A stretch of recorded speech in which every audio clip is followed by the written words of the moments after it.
दांत वाली बहू। रंजना कभी ब्रश नहीं करती थी। उसे कितनी बार उसके माँ बाप ने डांटा, लेकिन उसका कोई असर उस पर होता ही नहीं था, जिस कारण से उसके दांत पीले पीले हो जाते हैं। शादी के बाद।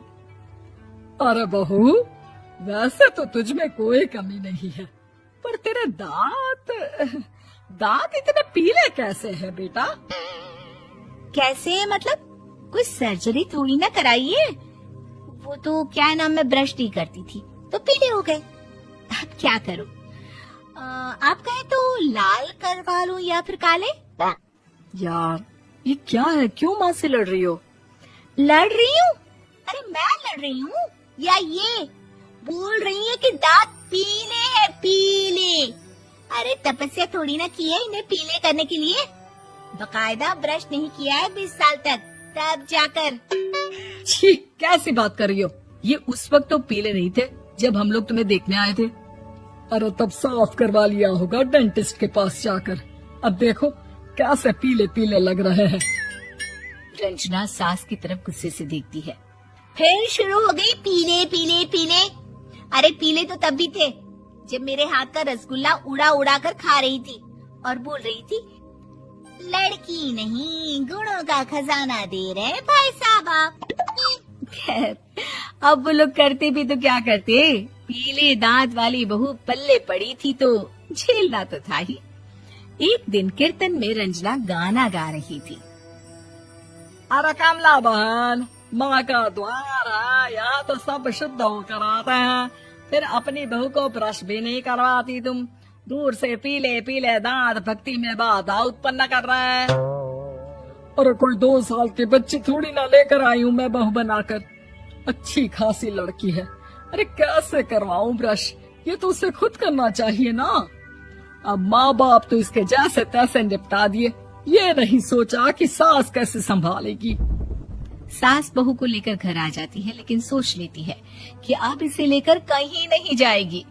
अगले रोज बहू कहती है, अरे क्या हो गया, मंदिर नहीं जाना क्या?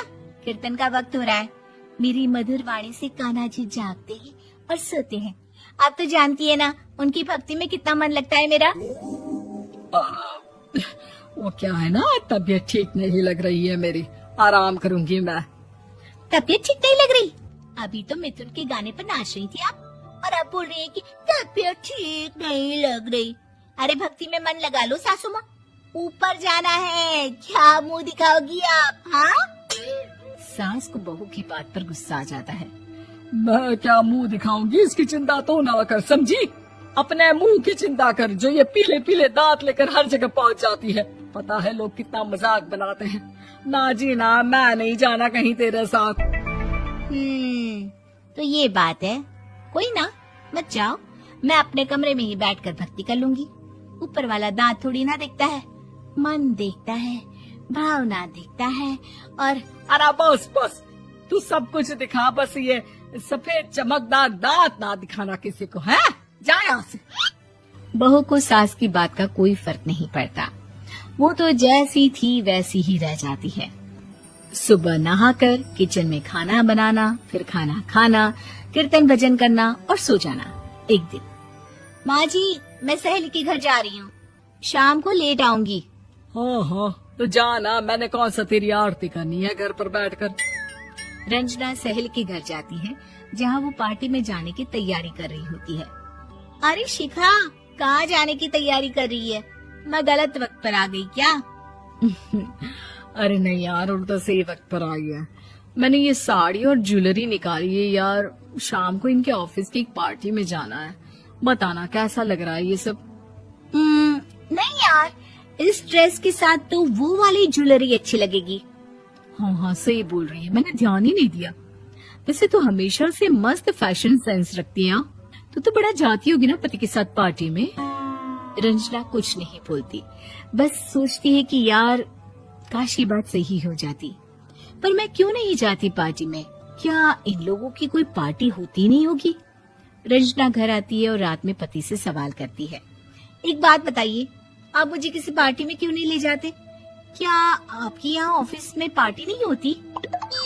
पति बेचारा क्या कहता कि दांत पीले हैं तुम्हारे इसलिए। अरे कोई पार्टी होती नहीं हम लोगों के ऑफिस में, तो कहाँ से लेकर जाऊं?